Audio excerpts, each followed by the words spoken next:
किसान साथियों नमस्कार। किसान साथियों स्वागत है आपका मेरे YouTube channel Maninder Rana farming में। और आज कुछ अधिकारी हमारे साथ मौजूद हैं, उनसे आपका परिचय कराएंगे एक बार।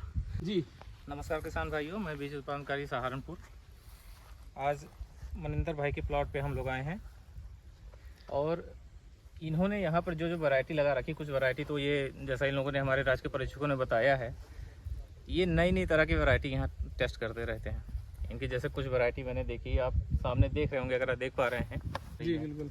मेरा कुल कहने का मतलब ये है कि जब आप खेती करना चाह रहे हैं तो आप नए प्रयोग करने से ना बचें। दूसरा, जैसा कि इस समय हम देख रहे हैं कि देवबंद एरिया में इस समय 238 आपके यूट्यूब चैनल के माध्यम से मैं भी कहना चाहूँगा कि 238 जो वैरायटी हमारी फैली इस समय, 238 एक समय ऐसा था कि उसने किसान भाइयों को बहुत लाभ दिया। जी तो जैसा कि हम देख पा रहे हैं अब, क्योंकि रेड रोड की चपेट में वैरायटी आ चुकी है और लेकिन कुछ मैंने देखा है साहब कि कुछ ऐसे कोई दुकानदार या कुछ इस तरह के भ्रमित करने वाले लोग किसान अपना प्रोडक्ट बेचने के लिए, अपनी दवाई बेचने के लिए कुछ इस तरह के लोग भ्रमित कर रहे हैं कि नहीं 0238 दोबारा जिंदा होगी और ये चलेगी वैरायटी। तो एक बार आप किसान भाइयों को ये भी बात बताएं। किसान भाइयों, आप देखिए 238 में रेड डॉट जो हो रहा है, इसको बोलते हैं गन्ने का कैंसर।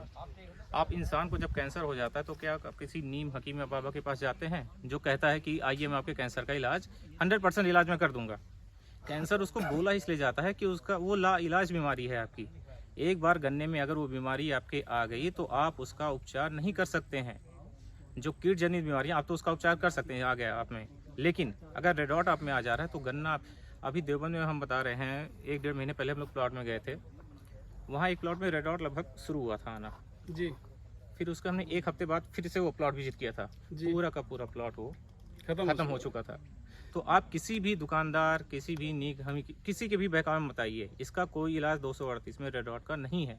इसका सिर्फ और सिर्फ एक इलाज है कि आप 238 बोना छोड़ दीजिए। जी तो जैसा कि अभी किसान भाइयों आपने देखा है कि इसके रिप्लेस करने में ही आपका लाभ है।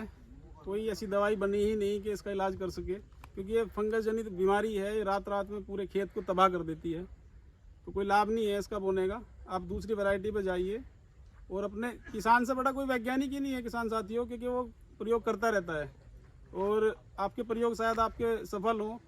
और देखो, विभाग अपनी पूरे एडी से चोटी तक का जोर लगा रहा है किसान साथियों के 0238 मत बोएं। और मैं कह रहा हूँ कि साहब का भी मकसद यही है प्लॉट पे बार बार आने का, किसानों को समझाने का कि भी 0238 को रिप्लेस कर लो, अब कोई और वैरायटी लगाओ जिससे आपको भी लाभ मिले और विभाग को भी और चीनी मिलों को भी लाभ मिले।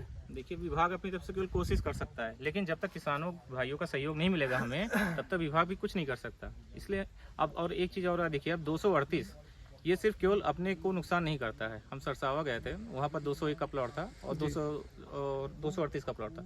तो जहाँ पर 238 के प्लॉट थे उसने अपने बगल की फसल में वहाँ पोक्का बोइंग के रोंग आ गए थे बिल्कुल। और जबकि जहाँ पर जिस प्लॉट में जहाँ 238 आसपास थे भी नहीं, वहाँ पूरी फसल बहुत अच्छे से खड़ी है। जी तो सिर्फ खुद को नहीं बल्कि आपकी अन्य वैरायटी को भी नुकसान पहुँचाएगी। तो इसलिए इसको कृपया करके ना बोएं, इसको रिप्लेस करिए आप लोग। तो साहब एक बार सह फसली के बारे में भी किसानों को थोड़ा सा जो है बताइए इसके बारे में भी। जैसा कि आप देख पा रहे हैं प्लॉट में जैसे इन्होंने बो रखा है, इसके साथ इन्होंने गाजर ले लिया। जी शुरू में तो आपको कई लोगों ने कहा कि गाजर तो होगी नहीं बिल्कुल होगी साहब, क्योंकि मैंने ले चुका हूँ। पिछले 2 साल से मैं गन्ने में गाजर की खेती कर रहा हूँ और बढ़िया प्रॉफिट मिलता है, बढ़िया मुनाफा, मतलब खर्च हमारा निकल जाता है, कोई दिक्कत वाली बात नहीं है। किसान भाई देखिए, आप खेती कर रहे हैं, आपका एक पर्पज ही है, मेन पर्पज है कि हम जितने हमारे पास सीमित संसाधन है हम उसमें कितने से कितने ज़्यादा हम अपनी आमदनी बढ़ा दें। जी बिल्कुल। आमदनी तो सह फसली से लिए सबसे अच्छा उचित साधन है। आप शरतकालीन बुआई में सह फसली जरूर लें। जैसे यहाँ पर आपके देवबंद, आपके सहारनपुर में तो मैंने देखा है कि यहाँ अधिकतर सरसों लेते हैं लोग। जी तो बिल्कुल बताइए। जी, क्योंकि अभी मैंने भी एक प्लॉट और 20 बीघे का और उधर लगाया है और उसमें पटड़े पे सरसों ही उगाई है मैंने।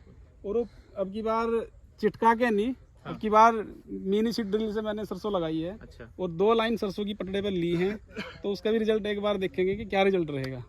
और मैं आपको भी वो खेत दिखाना चाहूँगा, उसमें सरसों उग भी गई है। तो इसीलिए कह रहे हैं किसान भाइयों, आप शरतकालीन बुआई स्पेशली शरतकालीन के साथ आप सह फसली जरूर लें, क्योंकि आपके पास सीमित संसाधन है, जो भी आप उसमें ज़्यादा से ज़्यादा आमदनी लेने की कोशिश करें। जी ठीक है। और दूसरा बस मैं बार यही, मेरा गन्ना विभाग सब लोग यही कह रहे हैं और हम भी ये कह रहे हैं आपसे कि प्लीज़ 238 को आप रिप्लेस जितना जल्दी से जल्दी कर लें उतना ज़्यादा बेहतर होगा। ठीक है जी, धन्यवाद बहुत बहुत आपका। तो मैं SDI साहब से भी जो है रिक्वेस्ट करना चाहूँगा कि वो भी कुछ किसान भाइयों को बताएं, क्योंकि वो तो हमारे बीच ही शायद रहते हैं हर रोज़। जी जी। किसान भाइयों, मैं ज्येष्ठ गन्ना विकास निरीक्षक अभय कुमार ओझा देवबंद से हूँ।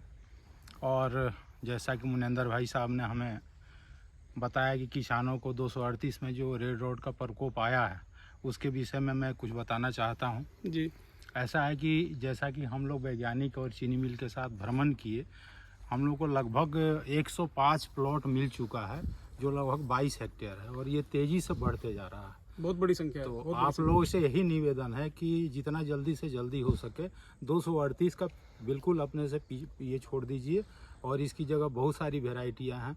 13235 है, 14201 है, 15023 है, 0118 है, ये वेराइटियां उसके बदले लें। और 238 का पेड़ी कदापि न रखें, और अगले साल से इसको बिल्कुल समाप्त कर दें, इसके विषय में सोचे भी नहीं। और अगर अभी आपका अगर बुआई कर रहे हो या बसंत काल में करने की बहुत ज़्यादा मजबूरी हो, तो इसका ट्रीटमेंट, सीड ट्रीटमेंट ट्राइकोडर्मा या किसी फंगीसाइड से करके ही करें। चीनी मिल में MH80 प्लांट वगैरह भी है, उससे भी आप ट्रीटमेंट कराएं, जिससे कि आपकी काफ़ी हद तक बचत हो जाएगी। और इसमें क्रॉप रोटेशन को आप अपनाएं, जिसमें आपका रेड रोड का प्रकोप आ गया है, उसमें अगले बार गन्ना भूल के भी न लें, क्रॉप रोटेशन अपनाएं। और ज्वार के बुआई से भी बचें, क्योंकि ये होस्ट का काम करता है। तो ये कुछ सावधानियां हैं, अगर आप इसको बरतेंगे तो आपको लाभ होगा। और हम लोग विभाग की तरफ से कोशिश करेंगे कि अधिक से अधिक बीज आपको समय से दिला सकें। अभी भी प्रयासरत हैं, बसंत काल में भी रहेंगे। और हम लोगों ने 30 वर्षीय बीज बदलाव का कार्यक्रम बनाया है, उसके तहत कार्य कर रहे हैं, और आपके सहयोग की अपेक्षा है। अगर आपका सहयोग रहा तो हम दोनों मिल करके इसमें सफल होंगे। धन्यवाद जी, धन्यवाद किसान भाइयों के इनके द्वारा बहुत अच्छी जानकारी दी गई। तो आशा करते हैं कि ये वीडियो आपको बहुत अच्छी लगी होगी। तो इसके लिए आप लाइक, शेयर, कमेंट जरूर करें और मेरे चैनल को सब्सक्राइब जरूर करें। धन्यवाद किसान साहब।